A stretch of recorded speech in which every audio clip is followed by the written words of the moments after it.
Hey everybody, welcome back to Skygrid with Boomer. We are standing inside of the tower today.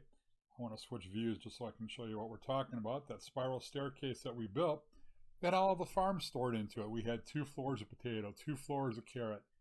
We had 1 floor of wheat done. We were starting to expand upon it.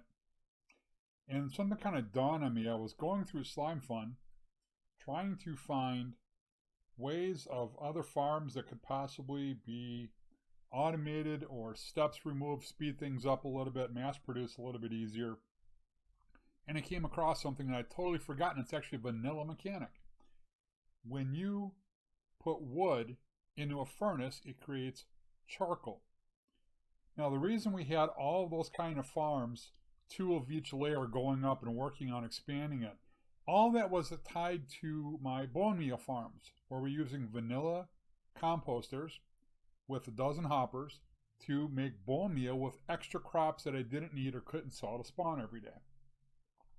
The reason for the bone meal was in Slimefun was to help produce coal through the coal plants and automating it with androids.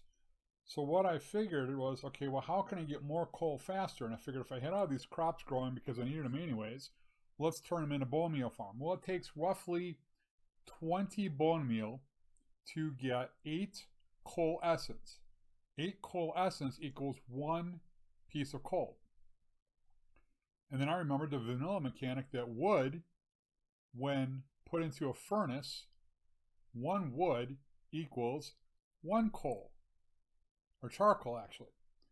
And my thought was, well, this isn't making any sense. Why am I spending all this time building all these farms just for bone meal? Why not instead we make coal farms that are fully automated, self-running, self-sufficient, and I don't need to do anything but come by once in a while and feed the feeder minions. But I did want to make sure I had the crops. So what I did is we have a wheat farm, we have a Wyatt beetroot farm, we have the carrot farm for bugs, and we have Mr. Potato Head over here making spuds.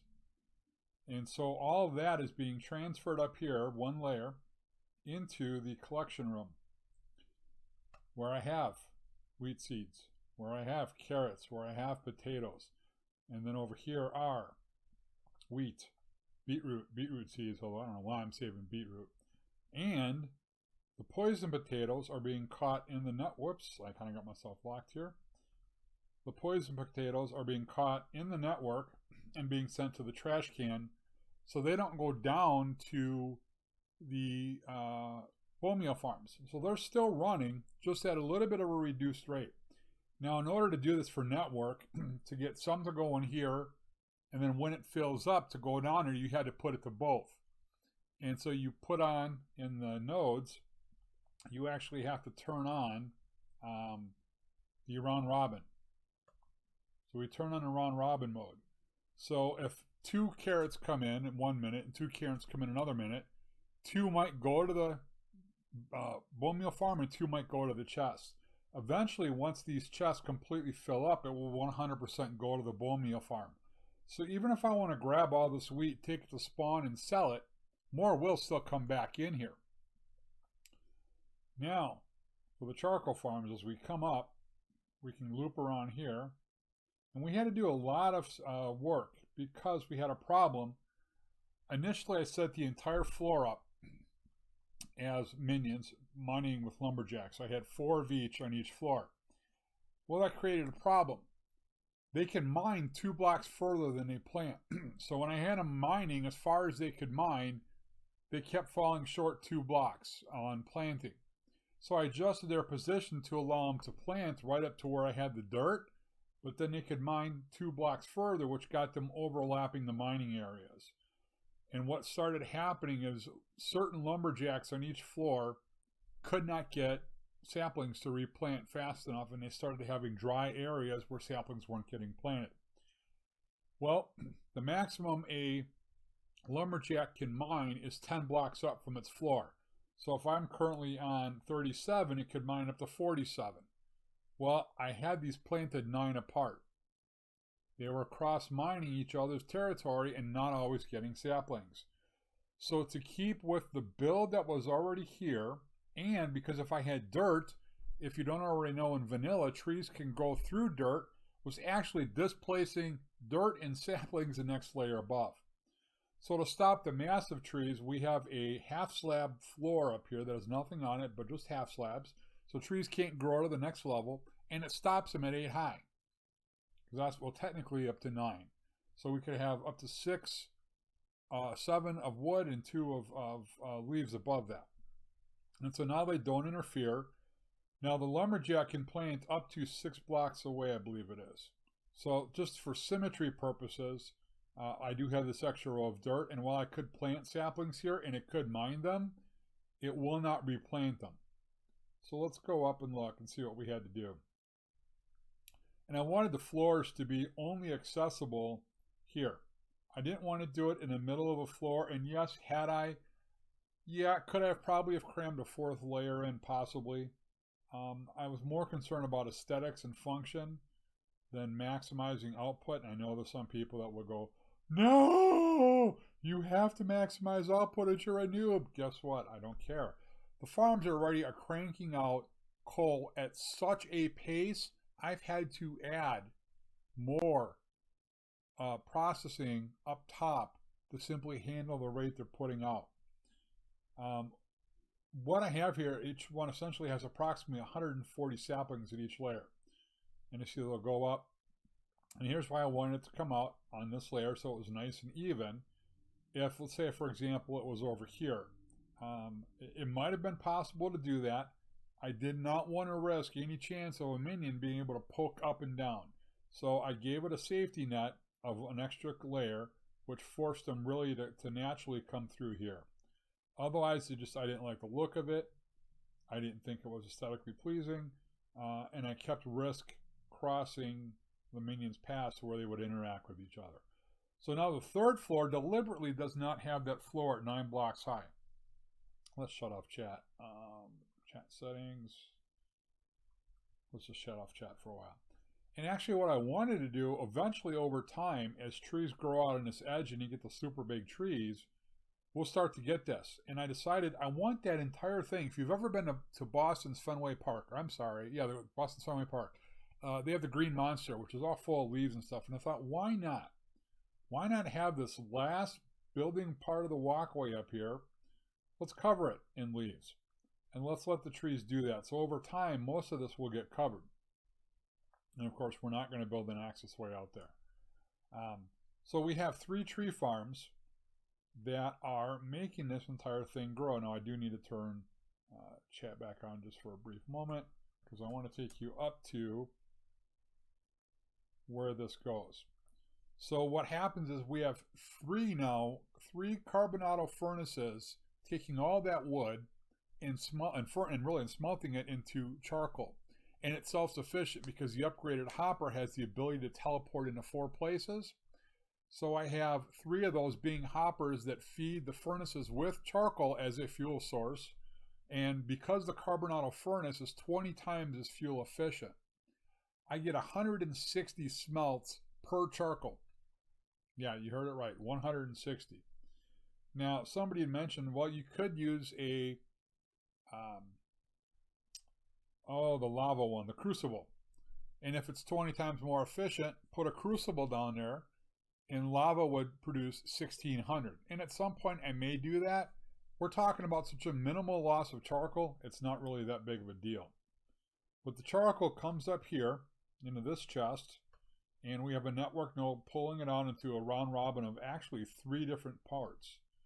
And all 3 of these carbon presses are getting charcoal. Now you can see I don't quite have an even distribution on the network, even though round robin is selected. I'm a little concerned with this network that channel 5, in this case, does not appear to be doing round robin, even though round robin is selected. And if that starts happening, I worry about the possibility of slowing this down. They should be evenly distributing across these 3. And it seems like they might be, but it's round robin, so it's a little bit random still. So there is that possibility that could happen. So something I'm going to keep an eye on. Again, Slimefun isn't perfect. We know some of the code is a little suspect on how true it really performs. But for the most part, it's doing pretty good. And so we're going to continue to keep with it the way it is. So as these guys produce coal, whoops, sorry, input mode, coal comes out on channel 5, and I needed to keep it on channel 5 because these output nodes into the carbon presses were also on channel 5. Now I might change that to a different channel later. But what these guys do is they're going to now make charcoal. So every 8 coal that comes in, they make charcoal.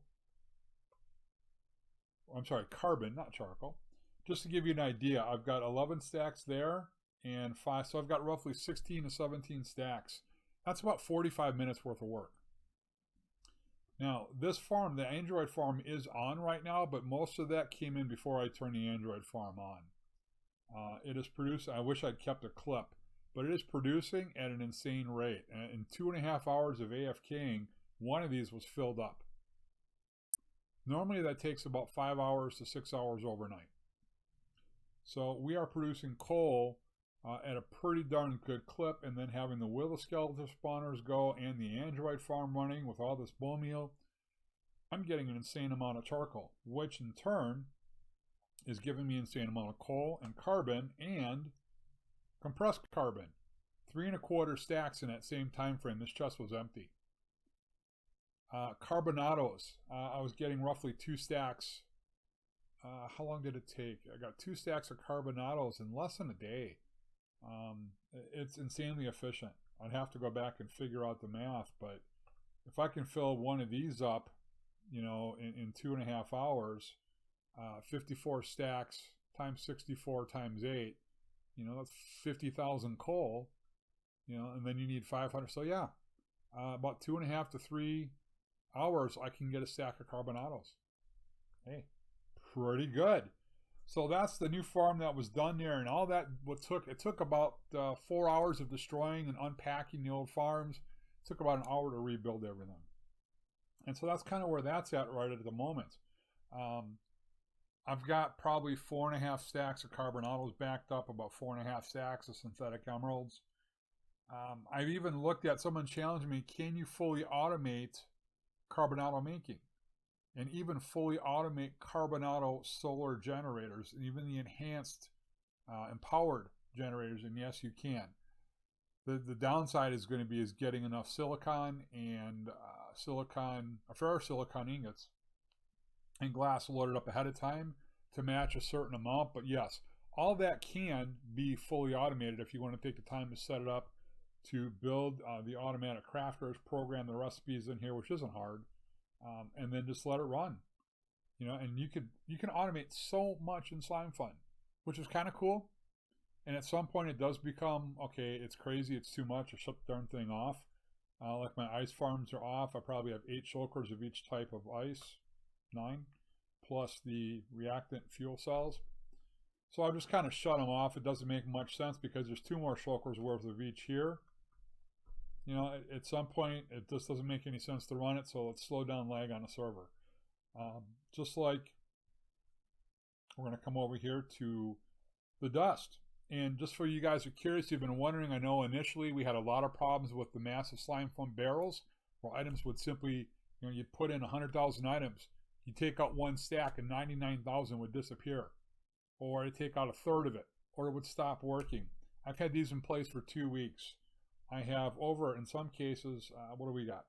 198,000 magnesium dust. And every single time I've pulled up a stack, only 64 have come out. I've had no problems whatsoever. They have worked 100% flawlessly now for 2 weeks. Even the large ones. So right now it says I have 849. We're going to do this on camera just to prove. If I take out 849, 785 should be left. Through the yellow, if you're careful, you can see it. There's 785. Let's take out one more, 721. Let's put them back in before I ignite on fire. We're back up to 849. And so I need a little bit of food to go down here so I can turn this feature off. There we go. Since I've got chat off, I can't use the heal command to stop this right away. So this is what happens when you keep uranium in your inventory for too long. You start to radiate and ignite. Not a good thing. So what else is going on? So we've got all that running because we've got those farms updated. We have kind of just cleaned up a couple of miscellaneous things here and there. And I did want to say thank you for all you guys who watched the the server tour. I think I did make a few misspeaks, and it's kind of been joking on a server now that Tamba is now 4,000 years old. And Charlotte has now been promoted to owner of the server over Fan. So, sorry, Fan. Apparently, I gave the server to Char. But I really hope you enjoyed those. I did as much. It was a really nice going and seeing. And I learned that the prison was not for the Iron Golems as it was for the pandas on FHH's warp. And it kind of makes sense, because if pandas are drinking and getting drunk at 3 in the afternoon, they really should be locked up for their own safety. And so I just kind of want to real quick talk about what's going to be going on here in the near future. As you guys know, and if you've been watching the series at all, there's quite a bit of projects going on simultaneously. We have a lot of grid clearing going on. The entire base that I want to protect has been protected. We have the entire 1,000. We've probably grid cleared about 7.5% of it. I haven't done much grid clearing lately, as there's a lot of builds that have been going on. I've been restructuring farms to make them a little bit more productive. I have done some more platforming. I'm probably, if I had to guess, 40 to 45% of the entire base has been platformed. So things are going okay. The three things that are also being actively worked on right now would be the second of the kelp farms. The mushroom farm, I hit another snag where I teleported out while the redstone had fired and the dispensers had gone off. So while the design I thought was insanely creative and pretty efficient, and like I said, I didn't have any problems with the build until the redstone started glitching when you teleport out and it's partially activated. So I may go back and redesign the farm with sticky pistons to push up to break the mushrooms loose. I may just run with the one and not build the second. The next farm that's also going to go up will be the cactus farm, and that's going to be more just for the bone meal farm. And then we're going to expand out into the outer ring, and I want to go down here actually, so I'm going to have to turn chat back on. Maybe I should just leave it on and minimize it a little bit. So this is how far I got with the second kelp building until last night. I went to bed. There's the mushroom farm. I do want to show you how to make it. I think it is pretty creative. However, like I said, I'm having a minor glitch. Just so you guys know, this gazebo was a minor attempt at a oriental design. I think it probably needs some walls, whether it's a sandstone, like a smooth or cut sandstone possibly, and I might expand on that. But what I want to talk about out here is this area. We have 4 of these big, which were designed to be farms out here. We have pre-server reset. I'm going to do this instead. Pre-server reset, the goal was this to be all wool farms. Fully automatic wool farms. We're all going to be out here. I was going to have all 16 colors of wool, and they were going to supply wool for me, go into an automatic sorter. Now I would just use the network nodes to make things a little bit easier. However, I'm hesitant at the moment, simply because when you go to spawn, you look at the price of wool at spawn. It's like $9 a piece. Now, Fan made it easy on everybody to obtain wool for building. I can appreciate that. Does it then become worth my time to set up 16 wool automatic sheep shearing farms, knowing that to maximize their efficiency, I'm going to have to create an insane amount of shears with mending and unbreaking 3. Actually, we now have unbreaking. Technically, I could even put unbreaking 255 on them. Mending might not be, if I'm going to repair them all, I mean, I suppose I could. But with unbreaking 255, they could last a long time. I would just have to spend an entire day in a mob arena to maybe get enough unbreaking 255s in order to put on enough shears to make it really worth the while. And then after spending all that time, energy, and effort to getting wool for $9 a piece, like that Spawn sells it for, and in the 3.5 months since the server has reset, I have not yet to have to stock my wool farms. So that kind of leaves me in a dilemma. What to do with all this area? So I'm really hesitant to make 16 wool farms. I think what I'm going to do is I'm going to make either 2 or 4. And instead of having, because the goal was to have, it was going to be 14 or 15 sheep on each side of the farm and roughly 7 stacks high. The last grid, I sold an insane amount of wool. I could barely keep up. Now I'm hardly selling any. So I might still make the farm simply just to show the server that can be done, but only do maybe 4 or 8 of each sheep and just let it run that way. That way I don't have to put an insane amount of effort or energy or cost into it. And then we can build other things out here. Now, I really would like to build the sugarcane farm that is on the Sidecraft server. I really think it's an incredibly cool farm.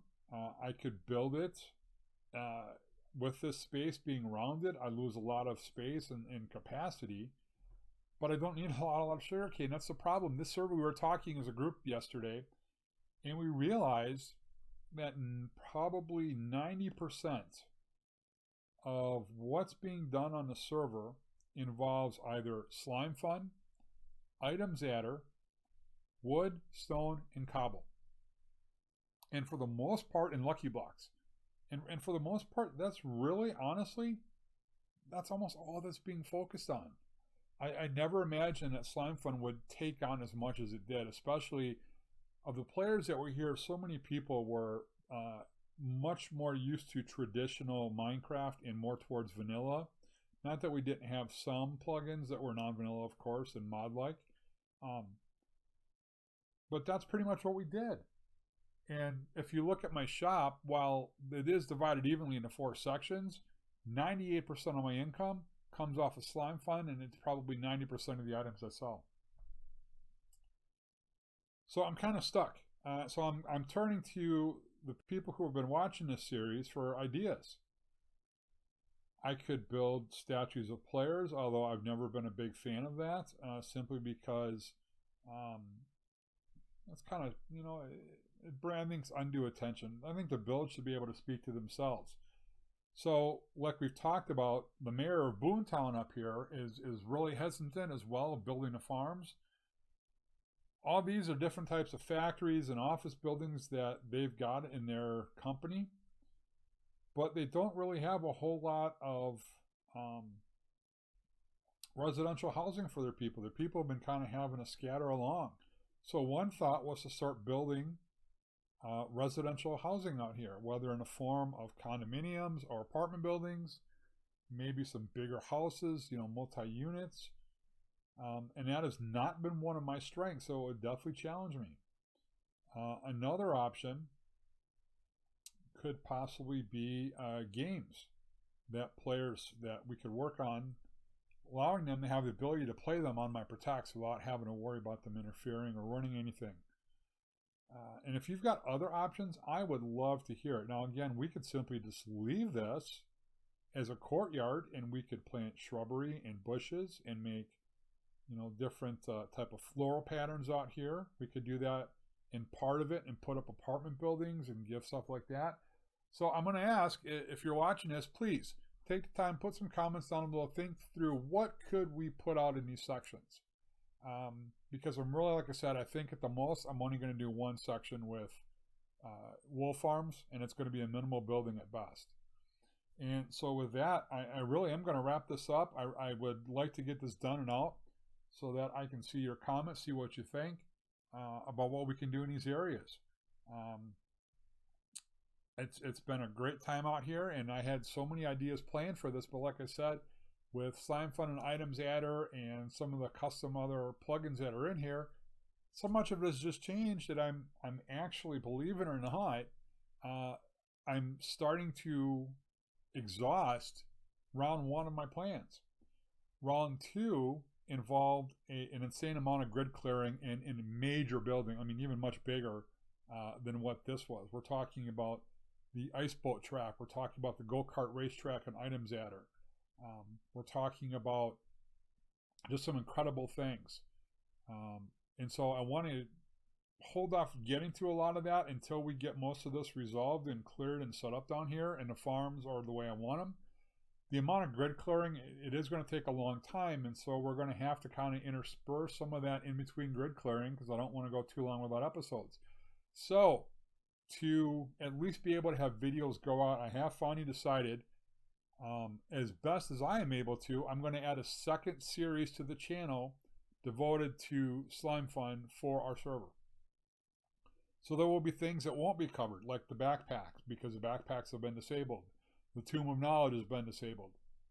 But I will take through what still is, and I will do my best to try to explain it in as much detail and concise and view it as I can, because I understand some people learn by hearing, some by seeing, some by doing. So I want to make that series as educational, but hopefully as fun as well.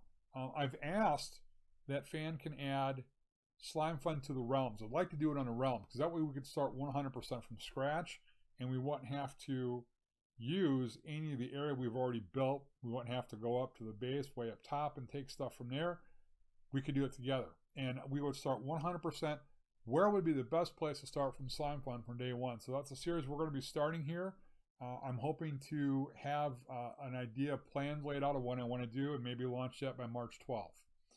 So we're going to wrap it up here. We're going to say thank you for watching. If you enjoyed the episode, please tickle that like button for me. If you're new to the channel or you've been watching and you just haven't yet, hit that subscribe button. I'd like to know that we're making a difference not only here in the server, but in the community. And as you know, though, guys, when you're on Skygrid, you've got to go boomer or you got to go home. We'll see you later.